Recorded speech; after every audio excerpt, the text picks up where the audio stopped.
There are two sides for organization to be successful, both with regards to the people that work inside the organization and with regards to the output or the results that the organization delivers.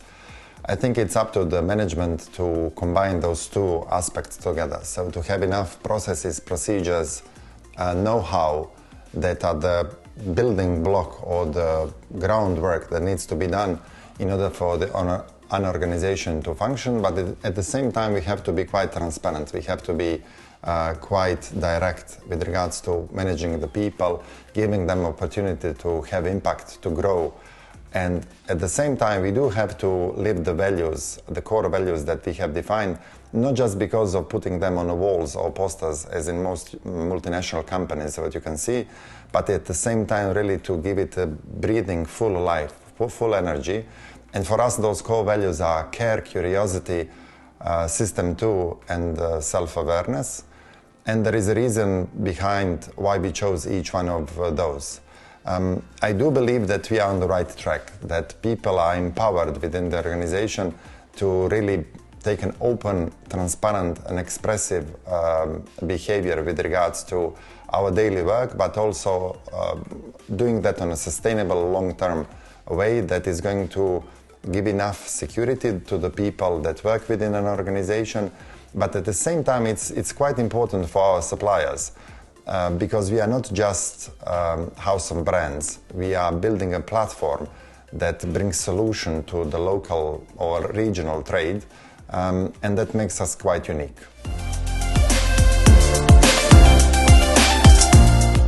Unconditional's business model is not a rocket science. We've been building that model for the last almost 50 years. And I think it's quite important both from the view of the employees, for us that are within the company, is it 3 months or 30 years within the organization, but at the same time for our suppliers and all those other people and companies that are in some kind of contact, iteration back and forth with us. It is quite important that we are focused on a long-term success, on a long-term win-win. I believe that running the business, not being focused on a single quarter or even this year, but rather having a little bit longer term horizon, is going to enable us to have a happy people within the company that have a feeling of being empowered, that their curiosity is being touched, that they can learn more, but at the end that they have an ability to generate, to contribute, but also to grow as people. At the end of the day, that is all going to give us some positive results, and then that it can be sustained.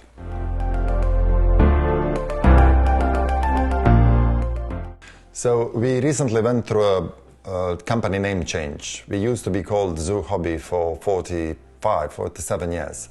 And then we changed it to Unconditional. And we often get the question, why did we do that? Why did we change a company name? There was some legacy, there was some history, there was some achievement. We feel very proud at everything we have achieved with Zoo Hobby since 1974, the day when my father grounded the company. But we felt internally that the name doesn't truly describe what we do. So we are not zoo anymore in terms of being exotic or animals, and we are not hobby anymore, being amateur. So we decided to really dig into what is it that we do. And if you look at animals, the only thing that you can get from them the utmost is unconditional love. And the best we can do for pets is unconditional care. I believe that the best we can do for people, for colleagues within our organization, is some kind of unconditional care. Therefore, we forged the name Unconditional. And that's what we are very proud of.